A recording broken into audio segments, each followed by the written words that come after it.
नमस्कार दोस्तों, आज हम बात करेंगे भारत में बढ़ती हुई बेरोज़गारी के बारे में और कैसे ये हमारे समाज और हमारे भविष्य को प्रभावित कर रहा है और कैसे हम इसमें सुधार कर सकते हैं। आइए जानते हैं। दोस्तों, हम भारत में बेरोज़गारी का मुद्दा काफ़ी लंबे समय से चल रहा है, लेकिन 2023 के आंकड़े स्कोर भी गंभीर बनाते हैं। हमारे पास दुनिया की सबसे बड़ी युवा आबादी है, लेकिन फिर भी हम बहुत पीछे हैं। और अगर 2024-25 की रिपोर्ट के मुताबिक देखें तो ये और भी गंभीर मामला बन जाता है। इन रिपोर्टों के अनुसार इंटरनेशनल रिपोर्ट्स आई थी। इन रिपोर्ट्स के अकॉर्डिंग इंडिया की 15 to 18% जो आबादी है वो अनएम्प्लॉयमेंट का शिकार है। बेरोज़गारी इस कदर छा रही है हमारे देश में। 15 से 18% का मतलब 140 करोड़ की जनता के अनुसार देखें तो 25 से 26 करोड़ लगभग इसका निकलेगा परसेंटेज, जो कि अपने आप में बहुत ज़्यादा है।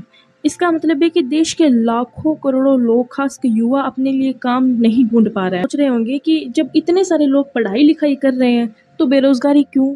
दरअसल ये एक बड़ा अंतर है शिक्षा और कौशल का। Education and skills. हमारे एजुकेशन सिस्टम में कई बदलावों की ज़रूरत है।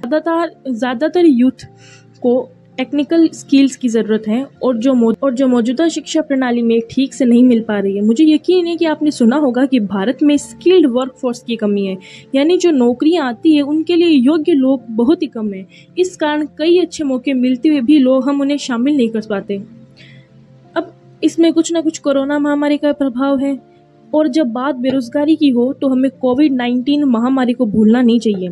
इससे न केवल हमारे जीवन को बल्कि लाखों लोग अपने करियर को खो बैठे। 2020 में ये हमारे देश में कई सेक्टर से पर्यटन, शिक्षा और अन्य सेक्टर को ले बैठा। तो इस स्थिति से निपटने के लिए सरकार क्या कर रही है? प्रधानमंत्री रोजगार योजना, मेक इन इंडिया, आत्मनिर्भर भारत जैसी योजनाएं रोजगार सृजन में मदद करने के लिए बनाई गई है। इसके अलावा स्टार्टअप इंडिया ने भी हजारों नए स्टार्टअप्स को जन्म दिया, अब जो रोजगार के नए अवसर पैदा कर रहे हैं। हालांकि इन प्रयासों के बावजूद परिणाम उतने जल्दी दिखाई नहीं दे रहे जितने की होने चाहिए। एक और पॉजिटिव बदलाव भी है। भारत की युवा आबादी डिजिटल परिवर्तनों के कारण हमें न केवल पारंपरिक नौकरियों की जरूरत है बल्कि फ्रीलैंसिंग, स्टार्टअप्स, ऑनलाइन काम की तरफ भी रुझान बढ़ा रहा है। आजकल की नई पीढ़ी खुद के रोजगार को खोज रही है और इसके लिए डिजिटल स्किल्स की मांग भी बढ़ रही है। उदाहरण के लिए social media marketing, graphic designing, web development, digital marketing जैसी नौकरियां बेहद लोकप्रिय हो चुकी है। और इससे याद आया, डिजिटल मार्केटिंग लर्न करना चाहते हैं, उससे घर बैठे अर्निंग करना में मैं इंस्टाग्राम की लिंक दे रही हूँ, वहाँ के मुझे मैसेज करिए। I can help you to learn from home and earn from home. अब जानते हैं इसके समाधान क्या हो सकते हैं। अब सवाल ये है कि इस बेरोजगारी को कैसे कम किया जाए।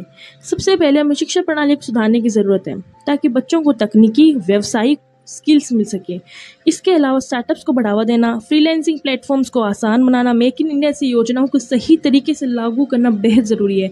अगर हम ये कदम सही तरीके से उठाते हैं तो हम बेरोजगारी के संकट से जल्द ही बाहर निकल सकते हैं।